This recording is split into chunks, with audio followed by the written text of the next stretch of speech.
Hello and welcome to my quick tutorial on how to merge two images together to create a head with like a city scene on top of it, or so I demonstrated in lesson. So I've blatantly stolen this image off Google. If you Google portrait, this gentleman comes up first, so hello. And I've also stolen off the internet this image as well. So I'm going to start off by dragging this one onto the other one. I've got the move tool, V on the keyboard being the shortcut for move tool. I'm going to click, drag up to the other tab, wait for a second, and then bring it back down. Don't let go until you're back on the other image. Let go, and there it is. Okay, so the plan is to put this on the top of his head. So it's just like a city coming off the top of his head like that. So first of all, we don't have enough space in this picture to put this on. So we're going to uncrop the image. So C on the keyboard gives you the crop tool. And then just a quick highlight on this one before we carry on. Your foreground and background colors. You need whatever one you want to be in this extra space we're going to create is whatever will be the background color. So white is my current background color. So if I drag the crop up, so when I say uncrop, we're going to basically give it extra space. When I press enter, it fills it with white because that's whatever the background color was. Okay, so next we are going to, I'm just going to press V to go back to the move tool. I want to plant this over the top of his head. It's difficult to tell where the top of his head is, so to make that easier, in my layer window, I'm going to turn the opacity down, I'll say that again, the opacity down of that layer to around 50%, and then that allows you to see through. And then I'm just going to resize this to fit the image. Move it up a tiny bit. So I'm going to go for, zoom in to demonstrate, kind of going off this edge of the hair here across, might move it up a tiny bit more actually. And then, so I've got the kind of the trees in the city shot in line with his hair. So that looks okay for now. So I'm going to click OK, which is enter. Whenever you resize stuff, you have to tell the computer that you've finished doing that. I'm then going to mask this. So click on the mask tool, and then it will add your little mask in here on your layer window. And then it's the brush tool, B on the keyboard, shortcut for brush tool, whether you're on a Mac or a PC. And then anything white as a mask is solid and you can see it, hence we can see the layer. If you turn it black, so I'll just invert it to demonstrate, it's black, it's see-through. Okay, so I will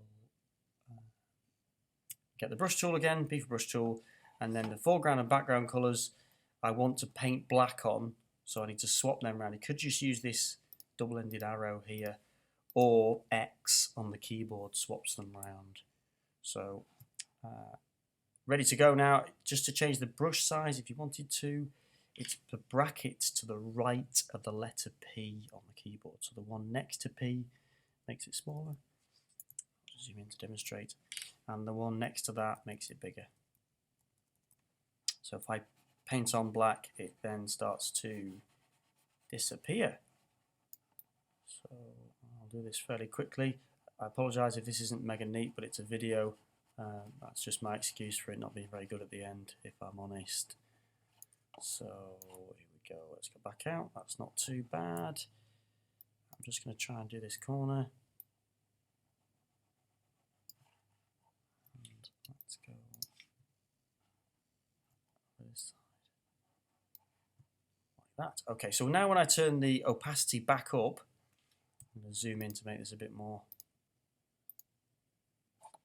I'm back. Computer crashed then, but I think we're back at the same point. So we're going to turn the opacity back up of this layer. So from 45 back up to 100. But now we want to get rid of the sky. So to get rid of the sky, we are going to use the Magic Wand tool or the Quick Selection tool. When you press W on the keyboard, it will give you this. The two options here are Quick Selection tool and Magic Wand. I will demonstrate the Quick Selection tool. You might find if you have clouds and things like that in the sky, this is probably the better tool to use. What you do is you click and hold and drag around, and it guesses what you want from your selection. It generally does a pretty good job. Okay, so I could make the brush a bit smaller and add these bits in down here. Okay, I'm just going to undo that because you could also use, if I click back on this, the Magic Wand tool. The Magic Wand tool, whatever pixel you click on, anything similar that it can reach, it will just include. So if I click on the sky, bingo, it just instantly gives me all of that background in the sky, which is good. And just need to make sure, because we're going to delete this now, you need to make sure you're on the image, not the mask. If you've been following this because of my break in the video, you'll probably still be on the mask. You need to make sure at this point you click on the image so that when we press delete, it gets rid of it. And then Command and D or Control and D to get rid of the marching ants.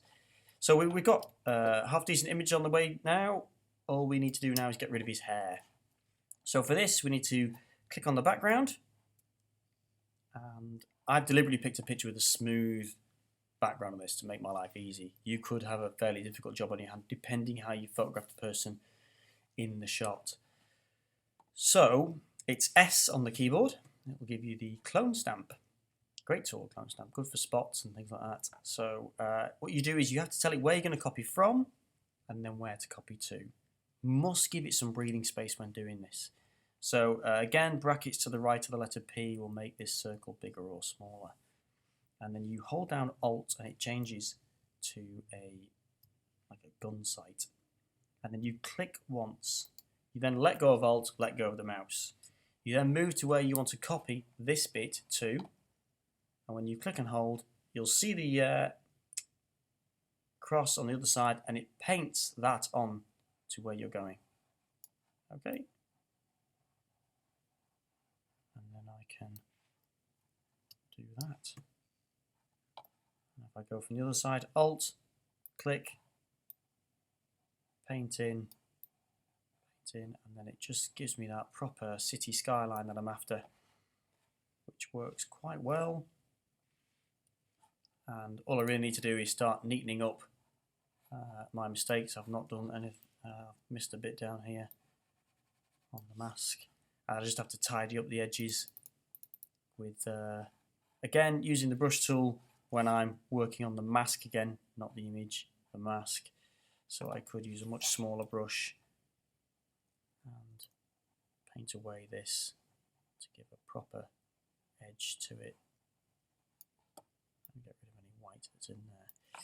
You could also, while I've got a bit of time, you could also use a softer edge brush for in this in-between bit. So if I turn off the background, it's actually soft edged anyway, but if you hadn't done that, a soft edge brush would work better. Just to give you an example, B tool for brush, or B button for brush tool, and then you've got the hardness of the brush. If you look at the circle just here, it will show you that's a fairly hard edge brush, that's a soft. Generally speaking with Photoshop, you want a soft edge brush. And there's our image. Not too bad. Hope you like it.